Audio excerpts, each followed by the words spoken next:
torture, the genocide in Gaza. Fellow brothers and sisters, আপনারা জানেন গত 1.5 বছর ধরে ইসরায়েল ফিলিস্তিনের মাটিতে এক ইতিহাসের সর্বতম গণহত্যা চালিয়েছে। এখন পর্যন্ত 50,000-এর বেশি নিরীহ মানুষ হত্যা করেছে, তার মধ্যে বেশিরভাগই শিশু এবং নারী। আহত হয়েছে প্রায় 1 লক্ষের বেশি মানুষ। ইসরায়েল প্রতিদিন 100টির বেশি শিশুকে হত্যা মামলা করেছে।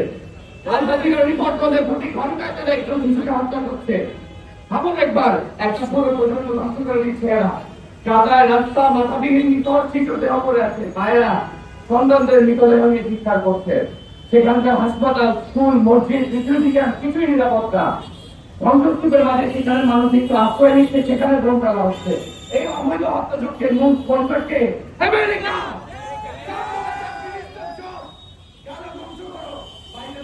Israel is the best investment America has ever made. Former Secretary Alexander বলেছে, Israel is America's largest aircraft carrier in the Middle East. White House বলেছে, we will stand with Israel no matter what. এই সব কথাই প্রমাণ করে Israel আসলে একটি American project. এটা একটা colonial military outpost in the middle east, যা তৈরি করা হয়েছে মুসলিম অঞ্চলগুলোকে ডিস্টারবাইজ করার জন্য এবং আমেরিকার আধিপত্যকে টিকিয়ে রাখার জন্য। শুধু আমেরিকা না, ব্রিটেন, ফ্রান্স এর মতো অনেক কলোনিয়ালিস্ট পশ্চিমা রাষ্ট্রগুলো ইসরায়েলকে সামরিক, রাজনৈতিক, অর্থনৈতিক সব দিক দিয়ে সাপোর্ট দিয়ে যাচ্ছে। ফেলো স্টুডেন্টস, এই জেনোসাইড র্যান্ডম কোনো হত্যার ঘটনা না, এটা একটি সুপরিকল্পিত হত্যাযজ্ঞ। ওয়েস্টার্ন সিভিলাইজেশনের ইম্পেরিয়ালিস্ট অ্যান্টি-মুসলিম ওয়ার্ল্ড ফল। এরা মুখে হিউম্যান রাইটসের কথা বলে, কিন্তু বাস্তবে হিউম্যান রাইটসের কোনো দাবি রাখে না।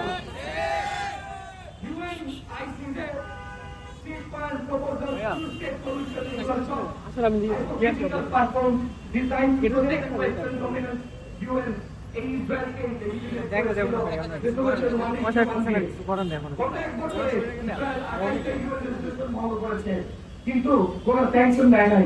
1990 সালে বস্কান মুসলিমদের মতোই আবারও শ্রেণীদের জেনোসাইডের দিকে চলে দিচ্ছে।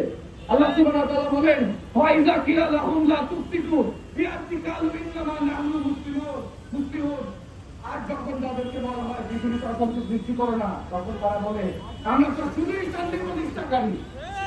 আজকে আমরা দেখছি এই পশ্চিমারা piece process, ceasefire, humanitarian solve এর নাম দিয়ে জেনোসাইড কভার আপ করছে। Military solution, military problem is a military solution. কিন্তু কি দেখছি আমরা, ইজিপ্ট শক্তিশালী সেনাবাহিনী বর্ডারে বসে রেখেছে, বরং তাদের বর্ডার প্রোটেক্ট করছে। তারই ভাইটাল গ্যাস ও তেল দিচ্ছে, যেটা তারা ইসরায়েল একমাত্র দিতে পারবে না। সৌদি আরবিয়া, জর্ডান সবাই নর্মালাইজেশনের খেলা ব্যস্ত। যেখানে আমাদের রুলার হওয়া উচিত ছিল ফার্স্ট লাইন ফর ডিফেন্স, সেখানে তারা হয়ে গেছে ফার্স্ট লাইন অফ বিট্রেয়াল। এই পশ্চিমা দালালরা পশ্চিমা দালাল শাসকরা মুসলিমদের গণতান্ত্রের কাছে প্রোকারের ইস্যু গ্রহণ করে, মানুষকে অ্যারেস্ট করে। তারা টু স্টেট সলিউশনের নাম করে ইসরায়েলকে ডিফেক্ট করতে চায়। ultimate solution to reject Western order. Dear brothers and sisters, এই জনতায় বন্ধ হবে না ততক্ষণ যতক্ষণ না ওয়েস্টার্ন অর্ডারকে আমরা রিজেক্ট করছি। তাদের পণ্যবর্গের পাশাপাশি তাদের পশ্চিমা ব্যবস্থাকেও বরখাস্ত করবো। তা না হলে এই সিস্টেম আমাদের কোনোদিনই মুক্তি দিবে না।